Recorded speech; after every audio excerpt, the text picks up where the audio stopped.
Hi అండి, అందరికీ నమస్తే. నేను జగదీష్, నా ప్రయాణ 9 ఛానల్కి స్వాగతం అండి. ఈరోజు మనం చేయబోయే వ్లాగ్ వచ్చి తూర్పుపాలెం బీచ్. అంటే బీచ్ అంటే ఈరోజు ఒక స్పెషల్ ఉందన్నమాట. అంటే చల్లంగా అమావాస్య, దీన్ని మౌని అమావాస్య అని కూడా అంటారు.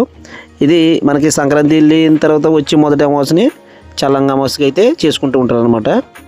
మనం తూర్పుపాలెం బీచ్కి వెళ్తున్నాం. తూర్పుపాలెం బీచ్ అంటే ఇది ఒక స్పెషల్ ఒకటి ఉందన్నమాట అండి. మనకి వశిష్ట నది చివరిగా కలిసి సముద్రంలో కలిసి చోటని అన్నచిల్లు కొట్టని అంతర్వేదులు అంటాము. అలాగే కరవాగు దగ్గర తూర్పుపాలెం దగ్గరలో వైనతి గోదావరి అయితే సముద్రంలో కలుస్తుంది అనమాట. ఆ ప్లేస్లో ఇక్కడ చల్లంగా తీర్థం అయితే జరుగుతుంది అనమాట అండి. అప్పటి వరకు ఇక్కడ అయితే ఏమీ ఉండదన్నమాట. అప్పటికప్పుడు ఆ రోజు ముందు రోజే ఇక్కడ అన్ని ఏర్పాట్లు చేస్తారు. టెంపుల్ అయితే ఉండదు. ఇక్కడ బీచ్ ఫెస్టివల్ అయితే చాలా బాగుంటుంది అనమాట అండి. మనమైతే ఈ బీచ్ ప్రయాణంలో వెళ్తుంటే ఎక్కువగా ఓఎన్జీసీలు డ్రిల్లింగ్ చేసే ఇవన్నీ కూడా తగులుతుంటాయి అన్నమాట. ఇదంతా కూడా డ్రిల్లింగ్ ఏరియా. ఇది బంగాళాఖాతం అన్నమాట. ఇది ఎక్కడ జరుగుతుందంటే యాక్చువల్గా చెప్పాలంటే మన కోనసీమ జిల్లా రాజుల తాలూకా మలికిపురం మండలం తూర్పుపాలెం అనే గ్రామంలో సముద్ర చివరనే అన్నా చెల్లెలు గట్టు దగ్గర వైనతి నది సముద్రం కలుసుకునే చోట జరిగే ఫెస్టివల్ అనమాట చల్లంగా అమావాస్య. ఇదైతే మార్నింగ్ 3 గంటల నుంచి స్టార్ట్ అయిపోతుంది అనమాట అండి. చాలా బాగుంటుంది. ఇక్కడైతే అన్ని దుకాణాల కాడ నుంచి అన్నీ కూడా వేస్తుంటారు. చాలా బాగుంటాయి. వీడియో చూసేవారంతా కూడా ఒక లైక్ చేయండి, షేర్ చేయండి.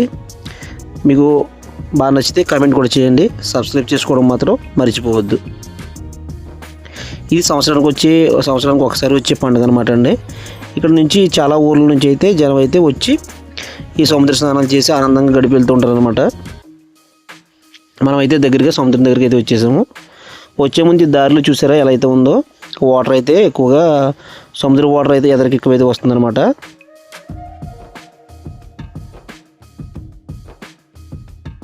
ఇంకోటి ఇక్కడ ఆంజనేయస్వామి ఆశ్రమం అయితే తీసుకున్నాడు ఒక అబ్బాయి, చాలా బాగున్నాడు.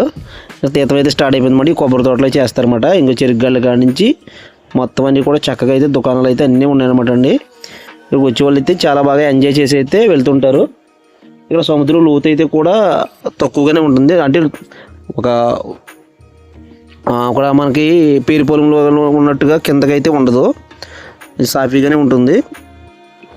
దుకాణాలు అయితే అన్నీ వేసారన్నమాట.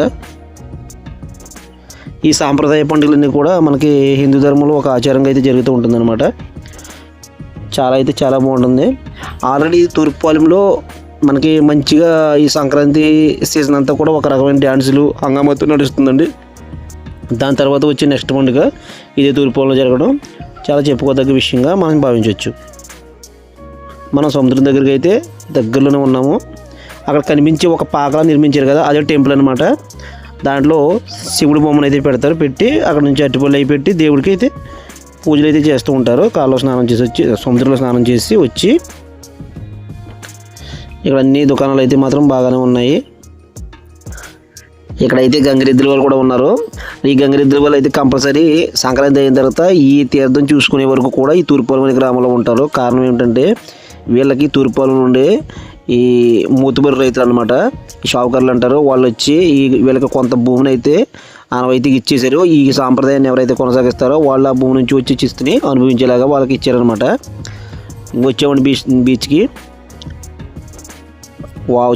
చాలా బాగుంది బీచ్ ఫెస్టివల్ అనమాట. ఇది ఒక సంవత్సరానికి ఒకసారి అయితే వచ్చే పండుగ కదా, చాలా బాగుంటుంది. మా చుట్టుపక్కలంతా కూడా చాలా ఎంజాయ్ అయితే చేసి వెళ్తారు. ఇది ఏంటంటే సంక్రాంతి తర్వాత అంతర్వేదికి ముందు జరుపుకునే సముద్రపు పండుగ అనమాట అండి. చల్లంగా అమావాస్య అంటారు.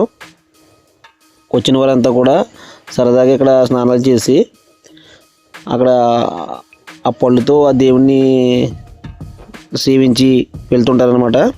సరదాగా ఎంజాయ్ చేసే వాళ్ళు అయితే ఎంజాయ్ చేస్తుంటారు. ఇదే బీచ్ దగ్గర అయితే గతంలో అయితే కొంచెం ఇబ్బందులు అయితే జరిగిన మాట వాస్తవం అండి. అంటే ఎక్కువగా లోతుకి వెళ్ళి స్నానాలు చేసి వెళ్ళిపోయిన వాళ్ళు కూడా ఉన్నారు.